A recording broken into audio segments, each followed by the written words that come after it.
explain nato ni siya, ma'am, dito ka sa tinuod nga tinupod nga si Jesus Christ daw. So let me explain this. Usahon ako nimo ni akong gi-encourage sa inyong pagbasa mong Bible para makasabot mo. Ayaw pagsalig sa inyong mga nadungog ra. Kay di na maayo. Ang sige panguan ra bagura ni ang kuan. Ay sorry to mention this but mostly Catholic ang magsigi og pangangkon nga sila lagi ang tinuod nga gitukod. Nani siya makita sa Mateo 16:18. Ingon siya ningon dira si Jesus Christ kang Pedro. Peter, in this rock I will build my church. And even the gate of Hades, bisan pa daw ang ganghaan sa Hades or impierno cannot against.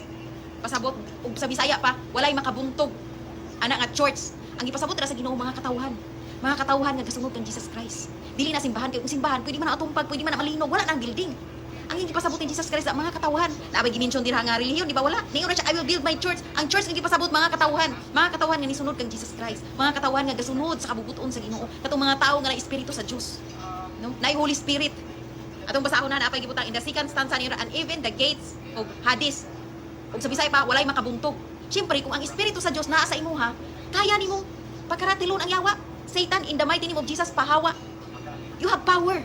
Tungod kay ang anak pa ka sa Ginoo. So maliwat ka sa Ginoo. Ang gahom sa Ginoo ihatag sa imuha. Ang glory sa Ginoo naa sa imuha. Anointed ka. So naa kay kakayahan nga mo-rebuke ni Satanas mo na gipasabot ra that even the gate of Hades cannot against or cannot prevail. Walay si bisan kinsa nga makapabuntog kanimo. Why? Katawhan ang gipasabot ra dili simbahan. Simbahan daghan magyawa sa sulod simbahan. Daghan mang maninintal sa sulod sa simbahan mao ganin ang uban nga dili naganhang mo simba. Sa 12 disciple ni Jesus Christ, di ba, nay usa nga kuan, nay usa si Judas, ang ni Judas. So ingon ana sad sa group, ang gipasabot dira. Imong kasing-kasing mga katawhan sa Dios to do the will of God. Dili na reliyon mong pagbasa mo Bible para makasabot. Mo nay lisod ka nang mubasa lang ka nga walay nagtudlo nimo.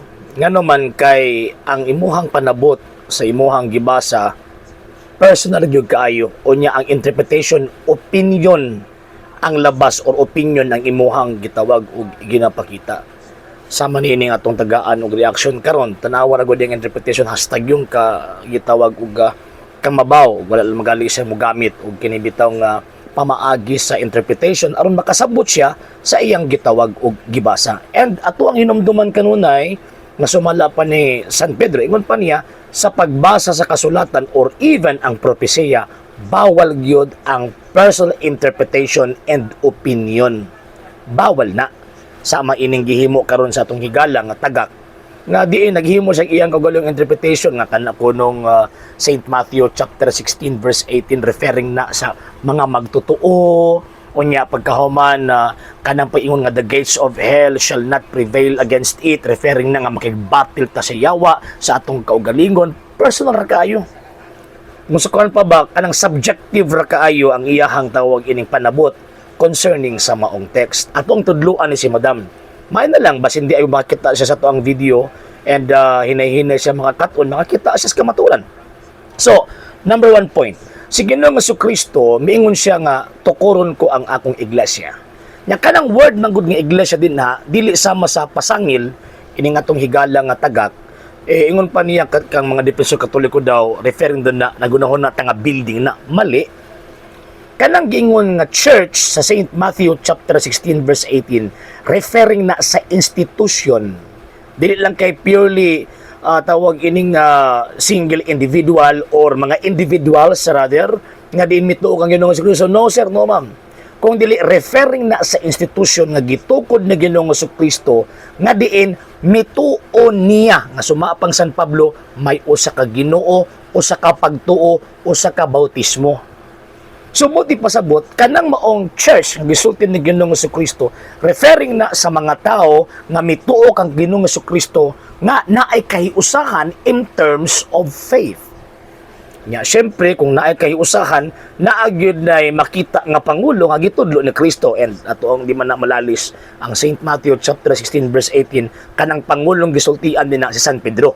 Kaya declaration magud na I will I say unto thee, so mala po ni Ginoong Jesucristo, nga thou art Peter and upon this rock I will build my church and the gates of hell shall not prevail against it. So indirectly speaking, kanang nga panahon declaration na nga diin kang San Pedro direkta ang pagpangulo ni ining maong iglesia kay pinaagi niya gitukod ni Kristo ang maong gitawag og iglesia. Og again, sa kunang giingon ang gitukod ni Kristo institusyon. And at the same time, kung institusyon na naanay system, Kaya siyempre, kung naman sa sistema, unsa man na nga tawag ang institusyon, usa ka religious institution nga ilalom sa kagahom ni Kristo. Kung religious institution ka na, so buot ipasabot na anay faith, na apod na worship.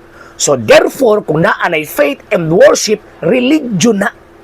Kanang giingon niya nga, church sa St. Matthew chapter 16, verse 18. So but ning giingon ni Madam nga, dili na relihiyon. First point.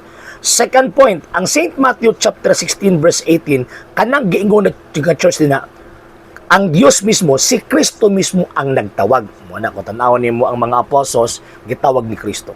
Nya pagkahuman after kang Ginoong Kristo, tawagon ta pinaagi sa pagpaminaw sa pagwali ni adtong gipadala nga magwawali. So dili pwede nga magbasa-basa lang tag-ato, dapat na ay mutudlo. Romans chapter 10 verse 14 to 15. Og kanang mutudlo gipadala na gikan sa mga apostol pa mismo. Ang question, gibuhat ba na ni Madam? Wala, nagbasa-basa na sa ihaw nagtudlo. O pabasahon patag Biblia niya pagkauman, way magtudlo unsa may malauman nga tamang interpretasyon kung ngunaan nga klase nga tawag ining interpretation sa nakasulat sa balaang kasulatan. Number 3, pag ingon nga institusyon, subuti pasabot, kana nga institusyon, buhi na from the 1st century AD, from the foundation until now. Yang question, unsa man nga institusyon nga buhi from the time of Christ until now, dili man na sila. Dili man ang pundok ining atong amiga, dili. Kung dili, ang pundok agitukod ni Kristo ang Iglesia Katolika Apostolika Romana. Mo nang kanunay nato gibalik-balik nga dapat magpasakop ta ni ining mga iglesia, dapat atong panalipdan ni mga iglesia kay si Kristo ato ang gipanalipdan ug ato ang gituuhan kung naa ta ining maong iglesia. So di ba? O kanang giingon niya nga, even the gates of hell, pag hagwa daw kuno sa yawa na to, kinadot sa to, Holy Spirit. Dili man na mao, dili man na individual. Kanang giingon gates of hell na, referring na sa number 1, apostasy, number 2, persecution, number 3, kamatayon sa mga apostol. Ug nahitabo man na. Muna, bisan pag namatay ang mga apostol, buhi na mong simbahana. Bisan pag grabe ang persecution, for the first 300 years yung kinabuhi, buhi gyapon ng mong simbahan na. Bisan pagdaghan mitalikod, niini mo iglesia, buhi gyapon ning maong gitawag og iglesia. Dili na magagwaon siya, dili na mao. Dili na mao. Muna ang Iglesia Katolika Apostolika Romana nakapasar ni anang giingon ni Kristo, even the gates of hell shall not prevail against it. Ngano man kaya kining maong simbahan na buhi from the time of the foundation until now. So, muna magbasa tagbala nga sulatan, di ta patakagsabot, kay maulawan ta. And at the same time, daghan ta mga kalag, kung naimutuon nimo nga mga inosente, manubag ka pa sa mga kalag-an ng mga nituon nimo. Nga naman, kay, siyempre, nag-history ko tawag inong murag correct, kaya pagkaman, di mo ay mong interpretation. Muna magbantay ta karon kay dili ta na nagbitbit og Biblia, dili ta na nagbasa og Biblia, tinuod na.